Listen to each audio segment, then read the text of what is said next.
I swear we just got starter deck 11 like last week, and this weekend we'll be getting a new starter deck, and it is none other than starter deck 12, Zoro and Sanji starter deck. It is our first dual leader, and in this video I'll be talking about the new leader, strategies, potential deck list, and how it does against the current metagame. I won't be going through the content and cards for starter deck 11 in this video, but I'll do it in a separate one when I do the unboxing once I get the product. First, let's talk about the leader. Marimo and Buru is a green-blue leader, has 4 life with the Straw Hat pirate trait. Its effect is, if it has a Dawn attached, once per turn when attacking you can return a cost 2 or higher character back to hand, active a character with 7k power or less. By committing just one Dawn, firstly you get to return a character back to hand, potentially adding a 2k counter character or reusing a 2 cost or higher character, for example like Nekomamushi, Kaya, or even the new 3 cost Mihawk. Then you get to reactive a character with 7k power, making it 2 attacks from one character. And if the character has an on attack effect that isn't once per turn, you can use the effect twice. Some cards that come to mind are Boa Hancock, Bastille, Hacha, Film Nami, or even the new Zoro. Of course, the effect can also be used defensively. For example, you reactive a character to avoid being attacked the following turn. I would say this deck has an aggressive playstyle that wants to keep attacking the opponent to either whittle down their life or force the opponent to waste resources guarding the attacks. I could see this deck going mid-range, but since I haven't tested the deck, I'm not too sure about it either. Let's take a look at the potential deck list that I've come up with. I would say this deck will want to revolve around the new starter deck 11 Mihawk and the film package. Effects will be on screen as I talk about them. I will first be going through the list, then I'll go into the details of the list. First, I'm playing 4 of the new Nami. This Nami is a 2k counter and its effect is, on play if I have 3 or less cards in hand, I can bounce a 3 cost character or lower back to the owner's hand.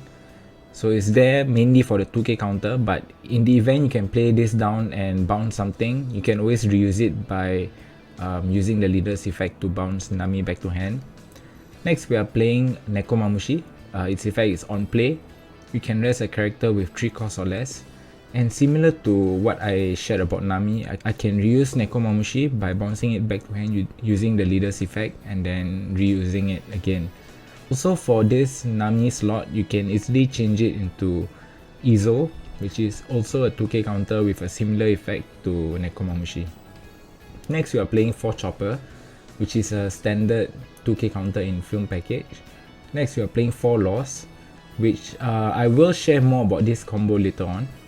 Next, we are playing Ipponmatsu. Ipponmatsu effect is, on play, you can give one of your slash characters plus 3000.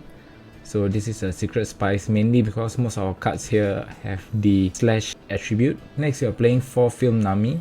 Then we are playing 4 of the new 3 cost Mihawk. Its effect is, on play, if you have 2 or less characters, you can play a 4 cost slash character or the one from his trait in rest position. So the combo here, again I'll share the combo later, we'll go through the deck first.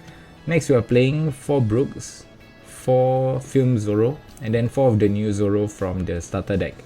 So its effect is, if it has a Dawn attached, on attack, you can rest one of the opponent's character which has 6 costs or less. So this is like a bigger version of Okiku, but it doesn't have the once per turn clause. Then next, we are playing 4 Luffy, Film Luffy. And finally, for events, we are playing 3000 Worlds and 3 Red Rock. So the combo of the deck is to basically bot spam by playing Mihawk into Brooks and then to a 3 cost character or the 2 cost Law. The reason why I'm playing Ipponmatsu and Nekomamushi is for the leader's effect like I mentioned earlier. So Ipponmatsu is like our Makino, since majority of the cards are slash type. It can easily boost a 4k Mihawk to swing for 7k and then you reactivate using the leader's effect, bouncing back the Ipponmatsu to reuse it. And another combo would be to follow up the turn by playing Ipponmatsu and then you boost your 2 cost Law and then Law attacks, and then you can use the leader's effect to bounce back Ipponmatsu to reactive your Law, and then Law swings again, and then you can use Law's effect to -1 Dawn to return it back to hand, swap for cost 3 or lower character. Then you can redo the whole combo once again, like you play down the Mihawk using Lost Effect, and then Mihawk goes into Brooks, and then Brooks goes into another 3-cost character. So it's really bot spamming at its peak. The only events I'm using here are the 3000 Worlds and Red Rocks in case it gets to the late game, or if the opponent has a ton of blockers out, you can just easily remove them using the events, and then just continue pressuring with attacking twice and bouncing stuff. As of right now, I feel this deck could do well against Purple Luffy, as Luffy doesn't really want to take early damage so that they can abuse the effect, but with multiple attacks per turn, if they do use the effect to ramp, then they're gonna be at a low life, making it easier for you to just rush them by playing more characters down. As for Anil, I think the matchup will be 50-50 or really slightly favoured to Anil, just because I feel Zoro Sanji won't be able to survive the long game.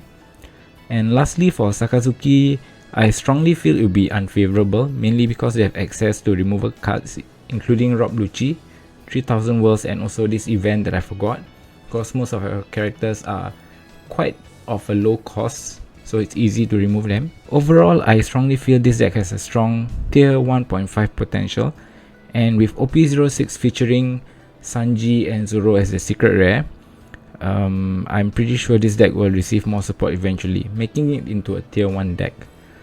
Also, I'll be making an unboxing video of the new deck once I have my hands on the products, which should be by the end of this week or later next week. If you've enjoyed the video, drop a like and do consider subscribing to the channel. You should click the notification icon too, so you don't miss out on my uploads. Also follow me on Twitter or X, where I post more One Piece TCG content. As always, thank you for watching. I'll see you in the next one.